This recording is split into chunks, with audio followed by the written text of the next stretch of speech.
At 1,847 meters, the shot was beyond the effective range of most snipers, but the male Marines didn't think she could hit anything that mattered anyway. They were about to learn why Elena Rodriguez had kept her previous kills classified, and why sometimes the most dangerous weapon isn't the rifle, it's the person they never saw coming. The morning sun cast long shadows across the rocky hills of eastern Afghanistan as Staff Sergeant Elena Rodriguez belly-crawled into position on a ridge overlooking a Taliban compound. At 26, she had been a Marine sniper for 4 years, but this was her first deployment with the elite 3rd Reconnaissance Battalion. The men of Bravo Company had made it clear from day one that they didn't want her there. "Great, they're sending us a diversity hire," Sergeant Mike Patterson had muttered when Elena first arrived at Camp Leatherneck. "Hope she can at least carry her own pack." Corporal Jake Williams, the unit's previous top marksman, had been even more direct. "Look, Rodriguez, I don't know what strings you pulled to get here, but this isn't basic training. People die when snipers miss." Elena had heard it all before. During sniper school at Quantico, she had been the only woman in a class of 47 Marines. The instructors had pushed her harder than anyone else, waiting for her to quit. When she graduated second in her class, they said the standards must have been lowered. When she consistently outshot her male counterparts during advanced training, they claimed she had been given easier targets. But Elena knew the truth. She had grown up hunting with her father in the mountains of Colorado, learning to read wind patterns and calculate bullet drop before she was 12. By the time she enlisted in the Marines at 18, she could hit a prairie dog at 500 yards with her grandfather's old bolt-action rifle. Now, positioned on a rocky outcrop with her M40A5 sniper rifle, Elena was about to face the most important shot of her career. The mission was a rescue operation. 8 American contractors had been captured by Taliban forces 3 days earlier. Intelligence indicated they were being held in a compound in the Kunar province, and Bravo Company had been tasked with their extraction. The plan was simple in concept, but complex in execution. While the main assault team approached from the south, Elena and her spotter, Corporal Danny Murphy, would provide overwatch from a ridge to the north. Their job was to eliminate any sentries who might spot the approaching Marines and to provide cover fire during the extraction. Murphy, a tough kid from Boston, had initially resented being paired with Elena. "I've been doing this for 3 years, he had complained to the team leader. "Why am I babysitting the new girl?" But as they moved into position in the pre-dawn darkness, Murphy had been impressed by Elena's professionalism. She moved silently through the rocky terrain, never dislodging a stone or making unnecessary noise. Her equipment was meticulously organized, and she seemed to have an intuitive understanding of the wind patterns and terrain features. "Target compound is 1,847 meters, Murphy whispered, reading the distance through his rangefinder. "Wind is variable, maybe 8 to 12 miles per hour from the southwest." Elena nodded, making minute adjustments to her scope. The distance was at the very edge of her rifle's effective range, and the swirling mountain winds would make any shot extremely challenging. Through her scope,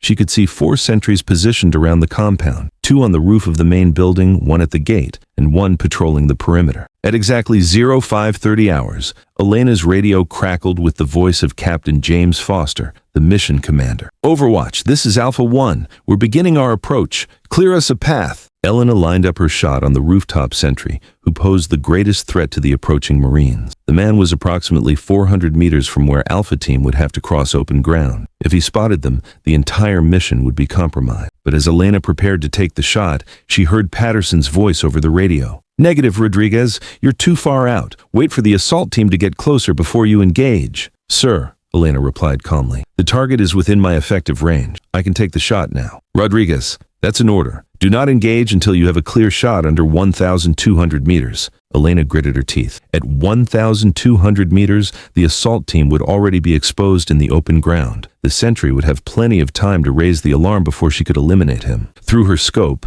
Elena watched as Alpha Team began their approach across the valley floor. They moved in perfect formation, using whatever cover they could find in the sparse terrain. But Elena could see what they couldn't. The rooftop sentry was scanning the southern approach with binoculars. "Murphy," Elena whispered, "the sentry is about to spot them." Murphy looked through his own scope and cursed under his breath. "You're right, he's tracking their movement." Elena made a decision that would define her career. Despite direct orders to wait, she adjusted her breathing, felt for the wind, and placed her crosshairs on the sentry's center mass. "What are you doing?" Murphy hissed. "Patterson said to wait." "Sometimes," Elena replied softly. "The mission is more important than following orders." At that moment, the sentry raised his radio to his mouth, preparing to alert the compound that American forces were approaching. Elena squeezed the trigger. The bullet traveled for nearly 3 seconds before finding its target. At 1,847 meters, it was one of the longest confirmed kills in Marine Corps sniper history. The sentry dropped silently, his radio falling to the roof beside him. "Holy shit," Murphy breathed. "Did you just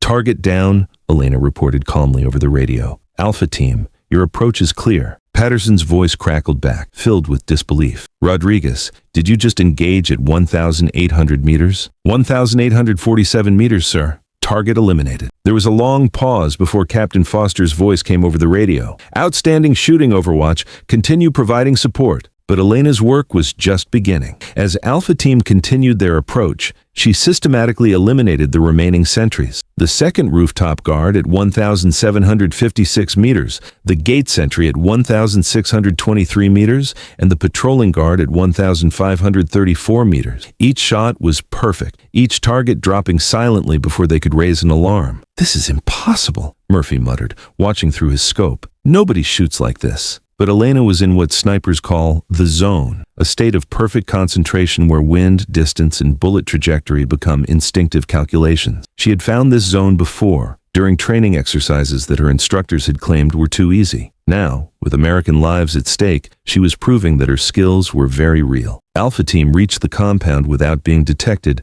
and began their assault. Elena provided precision fire support, eliminating targets that posed threats to the Marines as they cleared the building. When 2 Taliban fighters attempted to flank the assault team from a secondary building, Elena dropped them both with rapid successive shots at distances exceeding 1,600 meters. "Overwatch, you're keeping us alive down here," came Captain Foster's voice. "Outstanding shooting." The extraction took less than 20 minutes. All 8 hostages were recovered alive and unharmed, and no Marines were injured during the operation. It was a textbook mission, except for the fact that it had been made possible by shooting that most Marines considered impossible. As Elena and Murphy prepared to move to their extraction point, Murphy turned to her with newfound respect. "Where did you learn to shoot like that?" Elena smiled as she secured her rifle. "My grandfather always said that if you're going to take the shot, you better make it count. He taught me that missing isn't an option when lives are on the line." When they returned to base, Elena expected to face disciplinary action for disobeying Patterson's orders. Instead, she found herself in Captain Foster's office, where several senior officers were waiting. "Staff Sergeant Rodriguez," Foster began, "your shooting today was exceptional. We've had the distances confirmed by multiple sources. 4 kills at ranges exceeding 1,500 meters, with the longest at 1,847 meters. That's beyond what we thought was possible with the M40A5. Colonel William Hayes, the battalion commander, stepped forward. "Rodriguez, I owe you an apology. When you were assigned to this unit, I had reservations about integrating women into reconnaissance teams. Your performance today proved that skill and courage have no gender." But the most meaningful moment came when Sergeant Patterson approached her later that evening. The man who had questioned her presence in the unit now looked at her with obvious respect. "Rodriguez," he said quietly, "I was wrong about you. Dead wrong. What you did today. You saved those hostages and you saved my Marines. I'd be honored to serve with you again." Elena nodded graciously. "Thank you, Sergeant. That means a lot. Can I ask you something?" Patterson continued. "How did you know you could make those shots? Most snipers wouldn't even attempt a shot over 1,600 meters. Elena considered her answer carefully. "Sergeant, I've been shooting since I was 8 years old. My grandfather taught me that confidence comes from preparation, and preparation means knowing your capabilities. I knew I could make those shots because I've made them before, just not when lives depended on it." Over the following weeks, Elena's reputation spread throughout the battalion. Marines who had initially questioned her presence now sought her advice on long-range shooting techniques. She became the unofficial instructor for advanced marksmanship, sharing techniques that she had learned through years of practice and natural ability. Corporal Williams, who had been the unit's previous top marksman, approached her during a training session. "Rodriguez, I've been shooting for 6 years, and I've never seen anything like what you did on that mission. Would you mind showing me how you read mind patterns at extreme range?" Elena smiled. "Of course, Williams. The most important thing to remember is that every shot tells a story about conditions downrange.